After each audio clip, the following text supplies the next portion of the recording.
Marc Marquez kembali memenangkan balapan di Brno pada hari Minggu sama seperti yang ia lakukan pada hari Sabtu.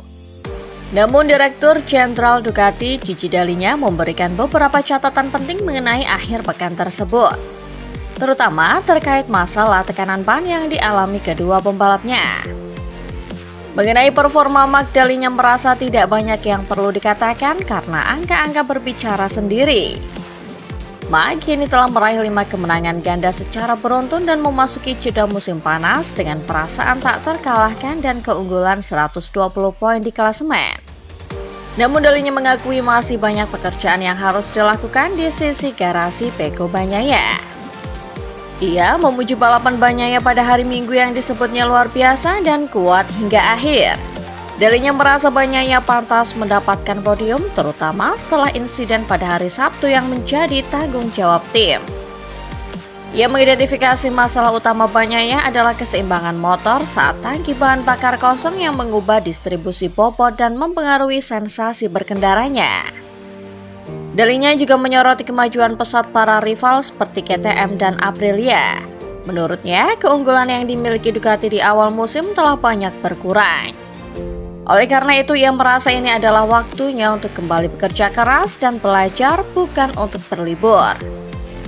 Ia menjelaskan bahwa Ducati bersikap sangat konservatif dengan pengembangan di awal musim, sehingga sudah dapat diprediksi bahwa performa mereka akan stagnan di pertengahan musim sementara para rival mengejar. Mengenai masalah tekanan ban di sprint, Dall'Igna mengungkapkan adanya masalah restart pada perangkat lunak di grid yang memaksa tim melakukan beberapa hal secara manual. Sistem anti-panik mereka gagal berfungsi yang menyebabkan dashboard menampilkan pesan peringatan yang salah kepada pembalap. Ia mengakui bahwa dalam situasi tak terduga di grid, kesalahan kecil mudah terjadi dan tim sedang bekerja untuk memperbaikinya.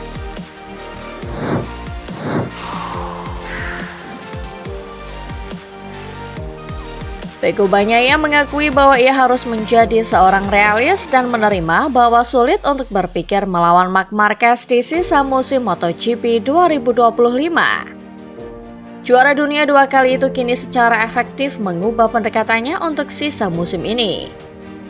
Meskipun pada awalnya ia diharapkan bisa memberikan perlawanan ketat kepada Marc Marquez yang baru bergabung dengan tim pabrikan Ducati, Bagnaia terbukti tidak mampu menandingi rekan setimnya itu. Ia terus berjuang dengan masalah feeling pada bagian depan motor GP25, terutama saat mengerem. Setelah 12 seri, Bagnaia baru meraih 1 kemenangan dan tertinggal 168 poin dari Marquez, yang telah mengoleksi 8 kemenangan Grand Prix dan 11 kemenangan sprint. Akhir pekan di Grand Prix Ceko menjadi cerminan musimnya. Ia berhasil meraih pole position pertamanya, namun hanya finish ke-7 di sprint karena masalah kelistrikan dan keempat di balapan utama. Dalam sebuah unggahan di media sosial, Bagnaia menjelaskan bahwa masalah utamanya adalah bagian depan motor yang tidak memungkinkannya untuk mengerem dengan keras. Ia menyoroti ironi bahwa pengereman yang dulu menjadi titik terkuatnya kini justru menjadi kelemahannya. Melihat kondisi ini, ia menyatakan bahwa pendekatannya terhadap musim ini telah berubah. Ia merasa harus realistis dan tidak lagi memikirkan pertarungan melawan Marc.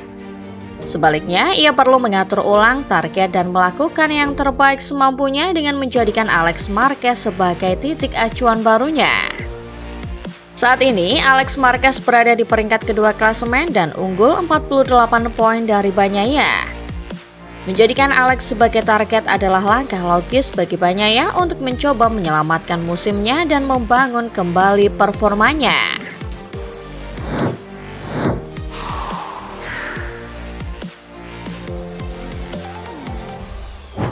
Pembalap KTM Brad Binder menyatakan bahwa kecepatannya di Grand Prix Ceko 2025 sama sekali tidak cukup. Meskipun ia berhasil finish di urutan ke-9 setelah memulai balapan dari barisan belakang grid. Kembalinya MotoGP ke sirkuit Brno sebenarnya membawa ekspektasi tinggi bagi Brad Binder, mengingat ia meraih kemenangan perdananya di kelas utama di sirkuit Ceko ini pada tahun 2020. Namun, pembalap asal Afrika Selatan itu justru kesulitan sepanjang akhir pekan, terutama di sesi basah pada hari Jumat sebelum akhirnya menjalani sesi kualifikasi yang buruk dan harus start dari posisi ke-19. Di balapan utama, Binder mampu membuat kemajuan, namun hanya sampai ke posisi ke-10 di lintasan sebelum naik ke urutan ke-9 setelah pembalap lain mendapat penalti. Ia finish dengan selisih 17,371 detik dari pemenang balapan dan lebih dari 14 detik di belakang rekan setimnya Pedro Acosta yang berhasil naik podium di posisi ketiga. Binder menilai akhir pekannya berjalan naik turun. Ia merasa menemukan sedikit kecepatan tambahan saat balapan sprint dan balapan utama. Namun, ia menegaskan bahwa itu sama sekali tidak cukup dan bukan posisi yang ia inginkan. Saat ini, ia sedang berusaha keras untuk mencari tahu masalahnya dan menemukan kembali kecepatannya. Ia sadar bahwa start dari posisi ke-19 akan selalu membuat balapan menjadi sulit. Hasilnya ini sangat kontras dengan rekan setimnya Pedro Acosta yang podiumnya menandai raihan pertama bagi KTM di balapan utama musim ini. Binder kini memasuki jeda musim panas dengan menempati posisi ke-12 di klasemen kejuaraan jauh di belakang Acosta yang berada di peringkat ke-7.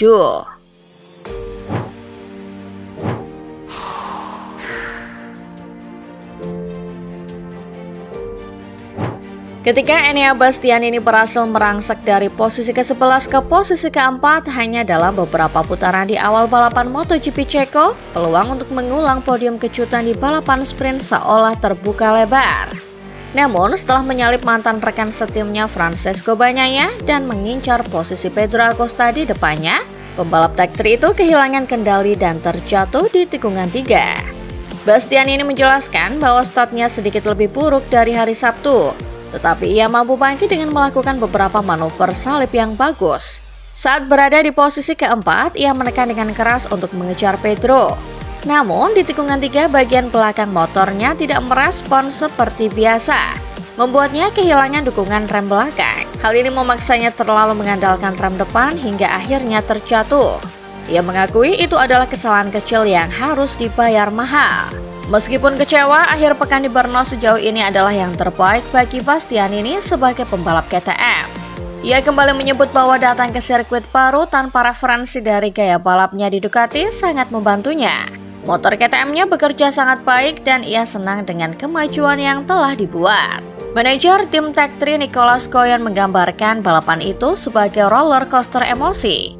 Ia sangat menyayangkan kecelakaan tersebut, tetapi ia ingin tetap fokus pada hal-hal positif. Menurutnya, ini adalah akhir pekan terbaik Bastianini musim ini dengan keberhasilan pertamanya masuk ke Q2 dan meraih podium perdananya bersama tim. Ini menjadi pertanda baik untuk paruh kedua musim 2025.